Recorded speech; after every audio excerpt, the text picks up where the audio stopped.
Okay, welcome to this first tutorial talking about recording strategies and resources. I'm so grateful that you are joining our virtual ensemble, and I'm really excited to walk you through the recording process and some of the editing features that you'll have available to you in using these digital audio workspaces. So, one of the first things that we need to establish is what a DAW is, or a digital audio workstation. This is something that you're going to need in order to complete the project. I consider this sort of step one. So, just installing this software and getting comfortable with it is the first thing that you'll want to do in the process of recording and submitting your performance for the virtual ensemble. So, a digital audio workstation, or DAW, is a way of capturing your performance and then converting it into an audio file that we can use to mix and master the final virtual ensemble. In order to edit the audio file, you really need to utilize one of these digital audio workstations. There are lots of different options out there. Some of you are probably familiar with Pro Tools and GarageBand and Audacity and BandLab. There's so many of them. A lot of them, however, cost money. The two that I'm going to be advocating in this virtual ensemble are Audacity and GarageBand because they're free. You can download Audacity for PCs or for Macs, and it's completely free to any users. And then GarageBand is pre installed into all Macs. So, why would you want to edit to begin with? I know that you're probably really confident and excited to be a part of this project and are excited to start playing and recording yourself, but the pieces that we're looking at can be pretty lengthy and have some really challenging parts in them. So, being able to use a DAW is going to give you the opportunity to take breaks in the piece and make it a little more manageable, to break it up into sections.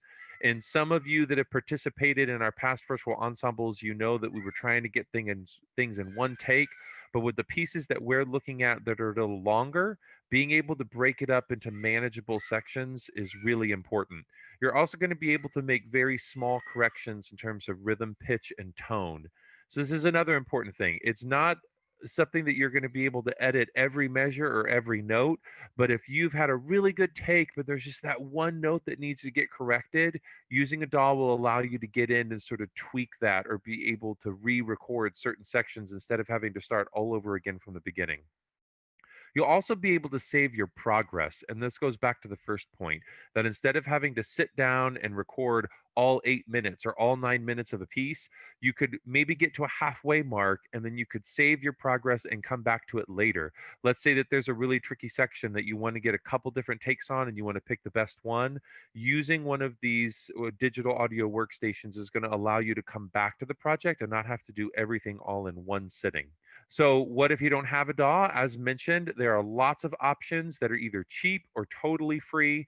In these tutorials, I'm specifically advocating Audacity and GarageBand. So, whether you're on a PC or a Mac, you're going to be able to have a DAW that you can utilize in this, and it shouldn't cost you any money. Lastly, what if you've never used a DAW? That's the whole point of these tutorials. I want to walk you through the process, and I want to make sure you know that this is not an exhaustive look at what DAWs can do, let alone is it an exhaustive look at the different DAWs that are out there. This is specifically talking about how you can use Audacity and GarageBand just to record yourself for this project and to be able to do minimal amounts of editing. So, just very basic functions of what's available through this software. And there are lots of other things that you can do, and I'd encourage you to explore them, but we're just looking at the basics in these tutorials. So again, Audacity and GarageBand are the two that we're looking for. All you have to do for Audacity is visit audacityteam.org and follow all of the instructions online in order to have it on your computer. I want to do caution you. I put a little note here that Audacity really works best on PCs. When you download it on Macs, it has some issues sharing some of the audio devices. And so the built-in mics or even external mics and dealing with playback, sometimes Audacity gets a little temperamental. There are ways of dealing with it. There are tons of tutorials online to help you navigate some of the issues of using Audacity on Mac.